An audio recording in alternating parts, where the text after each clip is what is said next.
All right, so let me just give you an example. Obviously, I look at a lot of property packages day in and day out for my students. And I keep getting one particular thing, and everybody asks me about it, that brokers do in order to try to make their deal look better. And it leaves me scratching my head wondering, why do they do that? Because it makes no sense whatsoever. Let me give you an example of what I'm talking about. There we go. All right, so check this out. These are actual cuts and pastes from two different offering memorandums on two different properties. So take a look at property number one. And what I want you to hone in on is look at the cap rate, and then look at the columns that they're providing. So in the first one, property one, we're looking at a cap rate at the current cap rate of 4.58%.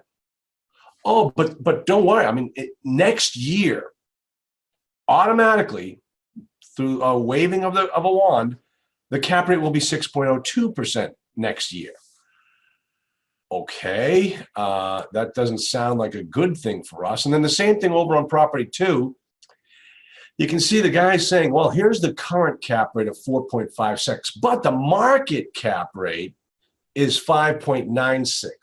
All right, so essentially what these two different brokers are doing is trying to prove the same point. They're just using different labels. All in all, it's the same example between property one and property two. And it doesn't make any sense to me whatsoever. Here, let me show you what I mean. See, let's focus in on property one.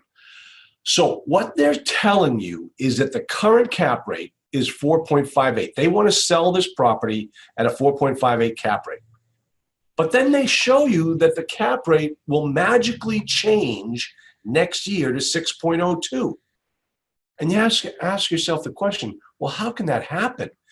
And if that is what the broker is projecting, wouldn't we be better off just waiting for next year when the market changes and then we buy the property at a higher cap rate, which means a lower price?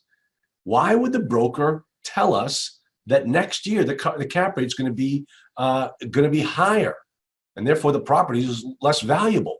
Why would you possibly buy it? Because, as I always say, I said it many times on Saturday at my event in Boston, cap rates are not set by mere mortals. Brokers can't just pick and choose what the cap rate's going to be.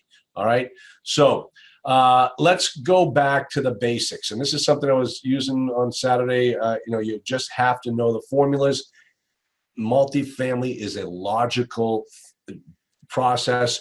Everything makes sense. When you understand the formulas that we use and you just know when to use them, everything just jives together. So here we go. Whenever you are having trouble figuring out an issue, always go back to go back to the formula, and then understand the interaction of the variables in the formula. So in this particular example, the broker is using the price to be the constant in all of this. But in reality, the cap rate is what is the constant.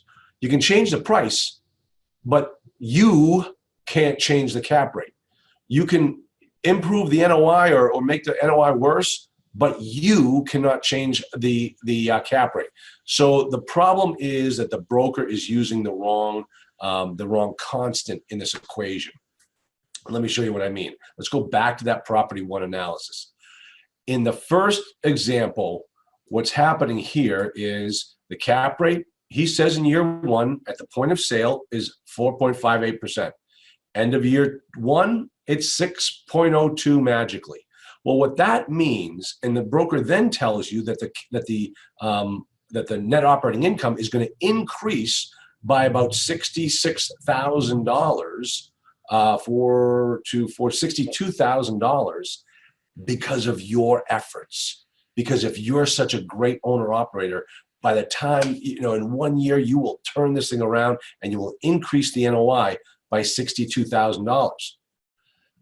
Well, because he changed the cap rate, the price between the sale in the first year and the value of the property in the second year is the same, 4.3, but that doesn't prove anything for the broker. It doesn't tell you why this deal is worth buying, because the price at the end, you do all this work for a whole year, you increase the NOI by $66,000. The absolute unbridled power of the cap rate means nothing after all of your efforts. See, the broker isn't even making sense in the use of this analysis. And let me take it one step further here. Let's look at it when we keep when the cap rate remains the same. So look at the first analysis on the left. Instead of, the only thing that changed was the NOI. We increased the NOI by $62,000. I purchased the property to 4.58 cap rate. Next year, the market stayed the same. It's still 4.58. But the value of my property, because of all of my efforts, the value of my property went up by $1.3 million. There is the power of the cap rate, because I increased the net worth of the net income of that property by $62,000. My personal net worth went up by $1.3 million. And the cap rate never changed. That's the story the broker should be telling you. Now take a look at the other side. And now here's what you do is the broker's telling you that the cap rate, hey, next year, the cap rate's going to be 6.02. Well, I tell you what about if I buy it today at a 6.02 cap rate? That means instead of spending $4.3 million for the property, I'm now spending $3.2 million for the property. Oh, I'm getting questions here. Let me see. He wants you to buy on projects. Exactly. Yeah, exactly, Bob. But the thing is, he wants you to buy on projections.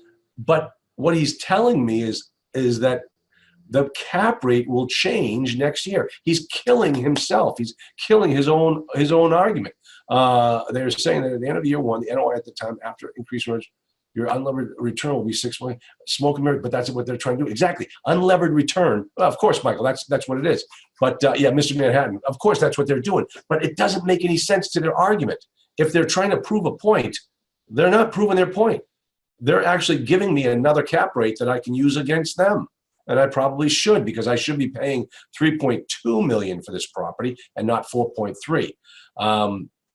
Yeah, I'm just saying, listen, guys, you're all seeing the point here, and it just frustrates me when I see this, because so many people say, well, and then the cap rate's going to go down, and going to go up next year. Why? Because you improve the property? That's not how this works. Let's take another look at. Let me see. I want to show you let me see. Here we go. So take a look here of the property number 2.